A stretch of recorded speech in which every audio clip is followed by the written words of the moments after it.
Hello everyone, welcome back to my new video. তো দেখো বাজে এখন হচ্ছে বিকেল প্রায় 4:30 মতো। তো এখন চলে এসেছি হচ্ছে রান্নাঘরে। আর এদিকে দেখো গত 2-3 ধরে হচ্ছে টানা বৃষ্টি পড়ছে, মানে প্রত্যেক দিনই বৃষ্টি পড়ছে। আজকে বিকেল থেকে বৃষ্টিটা একটু কম আছে, তাই দেখো হালকা হালকা এই যে রোদ বেরিয়েছে, তাও মেঘলা আকাশ আর কি। রোদটা মানে সূর্যটা দেখতে বেশ ভালো লাগছিল। আর এই যে দেখো চলে এসেছি হচ্ছে এখন রান্নাঘরে। কি বানাবো দেখো, এখন বানাবো হচ্ছে পাস্তা। হ্যাঁ, তো ছেলের আবদারে চলে এলাম পাস্তা বানাতে। ছেলে হচ্ছে যে কয়দিন ধরেই বলছে যে মা পাস্তা খাবো পাস্তা খাবো। আর এই যে দেখো মানে সকালবেলায় উঠে ছেলেকে স্কুলে পাঠিয়ে আর রান্না বান্না করে মানে ভীষণই প্রচণ্ড, যেহেতু গরম পড়েছে, গরমে যে কোনো কাজ করলে ভীষণ টায়ার্ড লাগে। আর দুপুরে ঘুমিয়ে গেলে আর এই সমস্ত খাবার বানানো হয় না, কেননা বিকেলের মধ্যে ওকে আবার পড়াতে বসাতে, ওর অনেক স্কুলের হোমওয়ার্ক থাকে। আর এইসব বানাতে গেলে তো একদম রাত 8টা বেজে যাবে, পড়া হবে না, তাই বানানো হয় না। তার জন্য দেখো আজকে কিন্তু আমি দুপুরে ঘুমাইনি, তাই চলে এসেছি বিকেল 4:30টার দিকে রান্নাঘরে, যেটা বানিয়ে বিকেলের মধ্যে খাইয়ে পড়াতে বসিয়ে যাবো আর কি। তাই দেখো এখানে পাস্তাটা সুন্দর করে কেটে প্যাকেটটা কেটে হচ্ছে সিদ্ধ বসিয়ে দিলাম। আর এখন দেখো হচ্ছে দুটো মিডিয়াম সাইজের আলু এইভাবে ছুলে নিচ্ছি, আর ছুলে একদম ঝিরিঝিরি করে কেটে নেবো, মানে আলু ভাজার আলু যেভাবে কাটা হয় ঠিক সেইভাবেই হচ্ছে আমি কেটে নেবো। আর এদিকে দেখো আমি হচ্ছে পাস্তাটা একটু অন্যরকমভাবে বানাবো, মানে চাউমিন যেভাবে বানাই ঠিক সেইভাবে বানাবো, মানে ভীষণ টেস্টি হয় এইভাবে বানালে। আর এই যে দেখো এইভাবে আলুগুলো ঝিরিঝিরি করে কেটে নিয়েছি। আর এখন আলুগুলো হচ্ছে সুন্দর করে কলের তলায় দেখো 2-3 পানিতে ধুয়ে নেবো, ধুয়ে একদম সাদা করে নেবো। আর এখন দেখো একটা গ্যাসের চুলায় হচ্ছে ফ্রাই প্যান নিয়ে নিয়েছি, ফ্রাই প্যানের মধ্যে দিয়ে দিলাম তেল। আর এখন দেখো এই যে কুচনো আলুগুলো দিয়ে দিচ্ছি, আর আলুগুলো দিয়ে এখন সুন্দর করে ভাজি করে নেবো, একদম মানে প্রপার কুক করে নেবো, ভাজি করে আলাদা তুলে নেবো আর কি।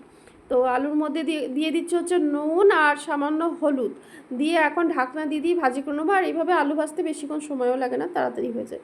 তো দেখো আলুটা দিয়ে এখন এই যে কথা বলতে বলতে দেখো আমার আলু ভাজা হয়ে গেছে, কি সুন্দর একদম দাগ দাগ হয়েছে, মানে দেখতে ভালো লাগছে।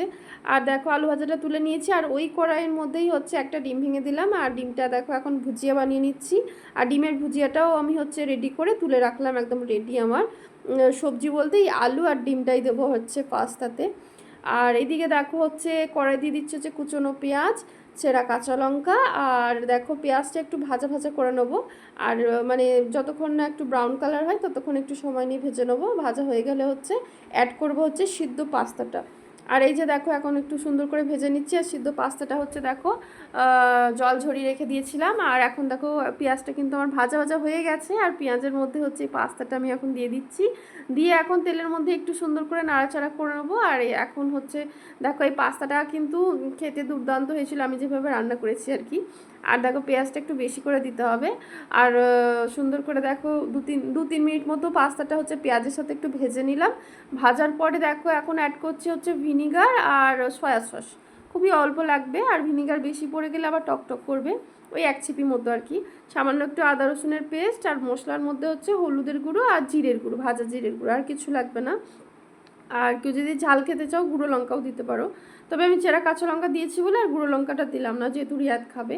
আর এখন দেখো সবজিটা যেটা আমি আলাদা করে ভেজে তুলে রেখেছিলাম, মানে আলু আর ডিমটা, এখন যে এখন দিয়ে দিচ্ছি, মানে পাস্তাটা হচ্ছে ভিনিগারটার সাথে যে সমস্ত মশলা দিলাম সুন্দর করে 2-3 মিনিট 5 মিনিট মতো ভাজা ভাজা করে নিয়েছি। দিয়ে এখন হচ্ছে সবজিটা অ্যাড করছি, নামানো জাস্ট 5 মিনিট আগে হচ্ছে আমি সবজিটা দেবো। তো দেখো পাস্তার মধ্যে আলু আর ডিম এইভাবে দিলে কিন্তু খেতে বেশ ভালো লাগে, আর আলু আলু ভাজার পরিমাণটা একটু বেশি হলে তো আরও ভালো লাগে খেতে। তাই দেখো দেখো এখানটাতে আমার কিন্তু পাস্তা, গরমা গরম পাস্তা একদম রেডি, আর ভীষণ টেস্টি হয়েছিল। আর দেখো দেখতে কতটা লোভনীয় লাগছে। আর রিয়াদ কিন্তু খেয়ে ভীষণ, রিয়াদ খুবই খুশি, ওর মুখের এক্সপ্রেশনটা দেখেই বুঝতে পারছো। আর এই দিকে দেখো হচ্ছে পাস্তা আমার রেডি, ডিমের ভুজিয়া আর আলুর ভুজিয়া দিয়ে করলাম আর পেঁয়াজ দিয়ে, আর খুবই সুন্দর হয়েছিল। আর এখন দেখো রিয়াদ খেয়ে নিচ্ছে, আর এখন সন্ধ্যা হয়ে গেছে, ওকে পড়াতে বসাতে হবে। তাই দেখো ওর নিজে নিজে খেতে ওর দেরি হয়ে যাচ্ছে, তাই বললাম দাও আমি খাইয়ে দিচ্ছি, খেয়ে তাড়াতাড়ি পড়তে বসো, কারণ ওর স্কুলে অনেক হোমওয়ার্ক আছে। আর এদিকে দেখো খাচ্ছে আর বলছে মা খুব সুন্দর হয়েছে। আর এখন দেখো একটু সস দিয়ে দিচ্ছি, আর সস ছাড়া তো সে খাবেই না। আর এখন দেখো সস দিয়ে সে হচ্ছে মজা করে খেয়ে নিচ্ছে। আর রেসিপিটা কেমন লাগলো অবশ্যই জানিও। ভিডিওটা এই পর্যন্ত, দেখা হচ্ছে নেক্সট কোনো একটা ভিডিওতে। টাটা।